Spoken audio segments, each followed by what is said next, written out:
You're listening to Chicago Stories, a new podcast from City Hall featuring the stories of everyday Chicagoans as told to Mayor Rahm Emanuel. This is Chicago Stories. We're here with the Raskin family to talk about Manny's as they celebrate their 75th anniversary. You can tell the story of Chicago, one corned beef sandwich at a time. Congratulations, man. Thank you very much. Talk about a family business. Yeah, that's the So you guys you have to introduce all yourselves because this is a podcast. So I'm Ken Raskin, the third generation. I'm Patti Raskin. You had to marry into this. We'll talk about that. We still got mental health benefits for you. I'm Dan Raskin, and I'm fourth generation. Dan Raskin, fourth generation. All right, tell everybody this story. Well, Because I was doing a little work, how Manny's became about, the name itself. okay, I'm going to go one step back from there. Wait a second. Everybody sit back. We have a Talmudic story now about the guy. Where did Ezekiel come? No. On Van Buren and Halstead was a restaurant called The Purity, and that was owned by my grandfather and his brother Charlie. Was it the same kind of deli? Cafeteria deli. Mm-hmm. That was in 42, and then in 45 my grandfather found a location on Roosevelt near Halstead. Mm-hmm. That was the one where it was originally called Sonny's. Mm-hmm. And he didn't have any money to really open this place, so mm-hmm. he only had to change two letters of the signs. He changed the SU to MA, so it became Manny's, who was actually my father. I love that story. Yeah. In the great tradition of Jews, why have a full new sign or name when you can just change two letters out of the six letters? That's like... Well, it was 2 blocks away from Maxwell Street, so it was okay in those days. Yeah, exactly. Yeah. Now, the whole family, Russian Jewish immigrants? Yes. And they were always delis, that cafeteria style, not delis, but the cafeteria. The food was never different. Never different. Right. It's always, there was one on Lawrence and Kimball in the late 50s, early 60s, and that one actually was a sit-down deli with a in the old Albany Park? Yeah. It was right down the street from the Terminal Theater. Oh, well, I'm going to tell you, that's where, when my grandparents on my mother's side, Herman and Sophie Schmulevitz, when they finally think they made it, having left North Lawndale, they moved to Albany Park. That was a big deal. Right. And great Aunt Giddy, she lived in Albany Park. So what part of Russia is everybody, and what year does everybody make a dish? What's the journey? My grandfather kept going back and forth bringing the family out during World War I. So pre the Russian Revolution. Right. And he made probably 6 or 8 trips there and brought people back 1 and 2 at a time. And where did they settle in Chicago? They were on the west side. West side. That's how we say it here in the podcast. It's not the west side, it's the west side. Jackson and Independence. Yeah. And actually part of the family settled in Detroit. And there was a small segment that was in New Haven, Connecticut. But the Chicago group was the bigger of the groups. Mm-hmm. My dad used to tell me that he would go to school in the morning, and when he would go home, he wouldn't know if they were living in that apartment or a different apartment. That's how it was. People kept moving. Yeah. Every time the landlord started putting pressure on them, they moved down the street. So what is the history? Because there's always the notion of the Jewish deli. This is a Jewish cafeteria. Right, with a deli food, right? I mean, that's how... Yes. Exactly, a Jewish-style cafeteria. And they wait 20 plus years being in Chicago before they opened up. If 42 and they come in 17. Right, my grandfather had worked on Maxwell Street for many years. He worked... As a peddler? No, not as a peddler. He was a puller. Schmata? He was a puller for a men's clothing store. Oh boy, talk about... This is rich. So he's a schmata. Yeah, so he used to, pull up on the sleeve. See, it's perfect. Yeah. So what year did you guys move to Jefferson then? When did Manny's decide to take their sign with them? No, that was new one from scratch. 1965, we opened on Jefferson. My dad luckily had a good relationship with a family from Albany Park that owned a bank in Rogers Park, and they basically gave him the money on a handshake because he didn't have anything. And I remember my dad bought used dishes. They came in bushel baskets with newspaper and flatware and pots and pans. Everything was used. Even the old steam table was used.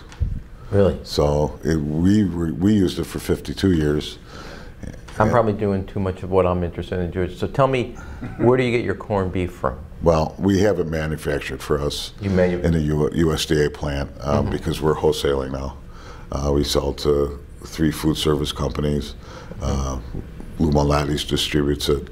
Really? Yeah, I didn't know that. Lose to go. Huh. So it's part of the. You know, I went to school with Rick Malnati. Oh yeah. Yeah, the guy that runs now the Lou Malnati. He and I went to school together. And then we're also selling our product in Costco. We're in the whole Midwest region. Mm-hmm. You know, I have a famous relationship with you guys too, for my own.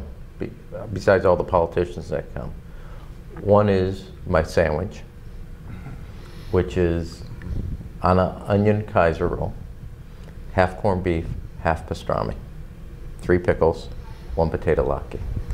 That's my sandwich. And Amy, my wife, I said I would not marry her unless she could eat a Manny sandwich. Uh-oh. And she ate half the corned beef pastrami sandwich and went home to sleep for 2 hours. I still went forward with the thing, even though she didn't fulfill her pledge to be a full member of the Manny's mishpacha. Did she at least finish it that night? No, she kept it for it was enough for a week. She's not part of the mishpacha the way we were. No, yeah, but she's, and then the other thing is the kids used to swim over at UIC. And when we would head to our Michigan cottage, they would only agree to stay in the pool if I would go to Manny's to pick up corned beef sandwiches for the car ride. So that was, to keep, you know, I don't want to get out of the pool, no. If you stay and do the whole class, I will get a corned beef sandwich for you from Manny's. I have a little special story. Okay. Before that, when you had your office on Irving Park Road, that's when I learned how to take half a Saturday off. Because you would call in an order, and I would personally deliver it and then continue on my way home. That was when he was playing high school football. Exactly. So that was, now why do you think Manny's, give me your all's take, so we should let everybody talk. I mean, you and I can go on for hours. Okay. No, but I want everybody's input. Why do you think Manny's became the character place that people, either on election day, go to have that? I mean, I've done it for both congressional as well as my mayoral. And I know Mayor Deli did it, and everybody. Why do you think it became this kind of cultural institution? There's a few places, and Lou Mitchell's another one, etc. Why do you think that is? What's your take on it? Give me. My feeling is more that it's not a place where only elitists go. It's just such a good mix of people. Mm-hmm. So when you go there, you see people from all the different neighborhoods. Mm-hmm. There's the people from the south side, the west side, the north side, and everybody really comes together for meetings. There's a lot of sales meetings there, but it's the fix of getting their sandwich or their meal, and we're just so diverse. It's not, you don't walk in there and it's all one type of people. It's like literally if you go table to table, there's a different neighborhood basically at every single table. And a different profession. Yeah, so it's really, and like not to take away from anybody, but nobody really cares who anybody is. They're just there to eat and to be with whoever they're with. And over the generations, it's been passed down like, oh, my grandfather took me here, and it's just passed down, and everybody wants to continue on and live their lives and teach their next generation about where their families went. So we're lucky enough to have been there for multiple generations. What's your take? He's exactly right. I'm with Mr. as the dean of the Raskin family here. Do you have another take on this? I sort of disagree with people caring about who's sitting around them, because now in modern days people do come there to see who's there. Here's my take. I'm with your son on this. It's and what I think is great. There's a few places. Your restaurant or cafe is exactly this, which is people of all walks of life, every neighborhood, every race. You can have in the old days, you could have a trader from CME or SIBO sitting next to a construction worker who's working on a site down the block, black, white, brown. That's right. Yeah, everybody together. And it's actually the ultimate Chicago melting pot. And I also think one other thing, for at least why with my kids, it still is a link to another generation that otherwise you can't. How do I tell the kids what happened in Albany Park? How do I show them the West Side? And which is what I also love about, besides my special sandwich, is the black and white photos on the wall. It's a link to one could call it a simpler time, but a different time. And you want to make sure that the kids have it. But I don't know why the politicians, except for the kind of mix in the melting pot. That's exactly why it started. And then the other thing was because of David making everyone meet him over there. So you know what I say about eating with Axelrod? Just, you have to wear your napkin over your face like an old, like as if you're in the high holidays, as when you're praying on Yom Kippur to hide and make sure that you can see God as you have your talis over, because you will wear half of what David's eating. It will squirt somewhere, and it's not good. It's not enough that Axis, if Axis eats, I would say within the third bite, usually his tie is wearing whatever it was. But when he's really hungry, it's a good chance that you may be also wearing whatever he was eating at that time. Yeah, one tip: don't come up with him on a Wednesday because that's turkey leg day. I know, and that's a disaster. Yeah, eating with David is, you might as well just take a wash down afterwards. Okay. What do you have there? I have a cookbook and memory book that wow. I put together. I took the big recipes from the restaurant and pared them down to normal size. Mm-hmm. And now you can make some Manny's things at home if you're so inclined. A potato locky deal. This is fabulous. Thank you. That was the other thing Amy says. Stop putting salt on the potato locky. There's enough salt in there. I love the salt. And the matzo ball soup. This is fabulous. Thank you. Thank you so much. Oh, look at this, the sweet and sour cabbage soup. Yes. Why leave Russia when you can take Russia with you? Right? Grandpa used to do this as well. There's right a picture there. of you in there too. Is there really? Yeah. You guys did my special? Yeah. All right, if I was to expand beyond my sandwich, what is the one thing I got to try?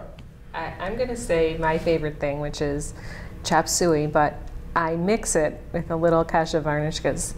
And it's really chop good. suey. You want me to go to a Jewish deli and get chop suey? It's Jewish chop suey. Okay. And it's really, really good. Is the recipe in here? No. That's going to be in volume 2. That's at our 100th anniversary. I have to wait for Give me your dish. Beef stew is my favorite. Beef stew. Yeah.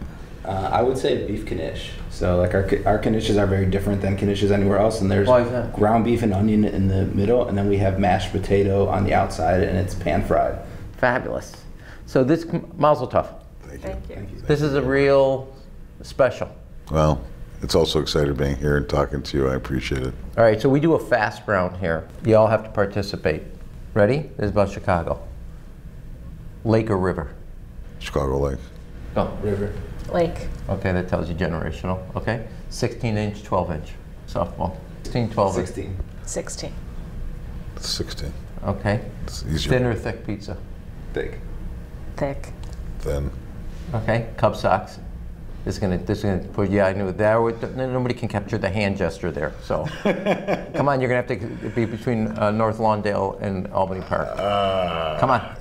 I usually go to Cub games. Is this a business deal? Am I going to ruin the business? No, if you say no, that? not at all. I would have to say we go to more Cubs games than Sox games. Cubs, 100%. I don't know where he came from. What's with the family? What is this?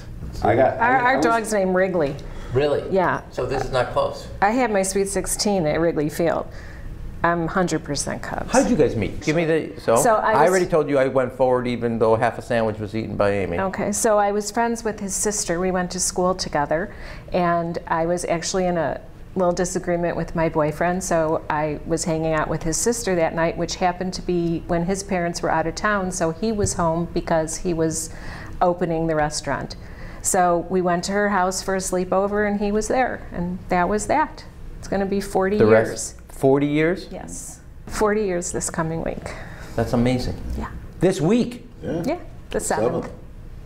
I remember that. Tell me about how you think the neighborhood's changed around you from Maxwell Street to today. It's a great neighborhood now. It became the service area for South Loop and University Village, and there's no comparison. It was a dingy, scary neighborhood, 40 years ago. And now there's women pushing strollers and people jogging and riding bicycles, and it's just amazing. It is amazing to think that what's happened on Roosevelt, isn't it? It's unreal. And we actually do most of our shopping in the area. There's a Jewel, there's I mean, you go to all the stores over I there do. now. Really? Yeah. All right, I've made my commitment. I'm sorry. I'm skipping the chop suey. Next time, I'm not going to do my sandwich.